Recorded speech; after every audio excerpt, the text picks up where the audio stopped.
अच्छा तव्हांखे इहे सोशल मीडिया ते इहे बि ॻाल्हियूं हलनि पियूं तव्हांखे गिरफ़्तार ॿिए हंधा कयो हुयो ऐं ज़ाहिर तव्हांजी टंडो मोहम्मद ख़ान में थी आहे, छा हिन में सदाकत आहे? न सर, मां टंडो मोहम्मद ख़ान शहर में हुयुमि। गिरफ़्तार जेको मूंखे कयो वियो 1:30 बजे मंझंदि जे टाइम मूंखे कोर्ट जे साम्हूं गिरफ़्तार कयो वियो ऐं पोइ ही मूंखे खणी विया राजो निज़ामानी हिकिड़ी पुलिस स्टेशन आहे ऐं उते मूंखे 4-5 कलाक ताईं इलीगली डिटेन कयो वियो ऐं उन जा मूंखे डॉक्यूमेंट्री प्रूफ मौजूदु आहिनि।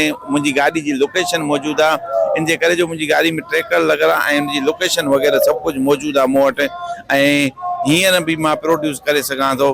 पोइ उन खां पोइ ही मूंखे हिकिड़े बंगले में वठी आया ऐं राति जो 2 बजे हिननि मुंहिंजी गाॾी खे स्टार्ट कयो आहे ऐं मंशियात भरे करे खणी आया आहिनि ऐं उन मंशियात खे डिगी में रखे डिगी जे ॿाहिरां रखी करे मुंहिंजी तस्वीर कढी वई आहे ऐं जेका तस्वीर मुंहिंजी सोशल मीडिया में ऐं उर्दू मीडिया में सिंधी मीडिया में वायरल कई वई आहे। मंज़ूर शोरे जे तरफ़ां मुंहिंजी तज़लील कई वई आहे।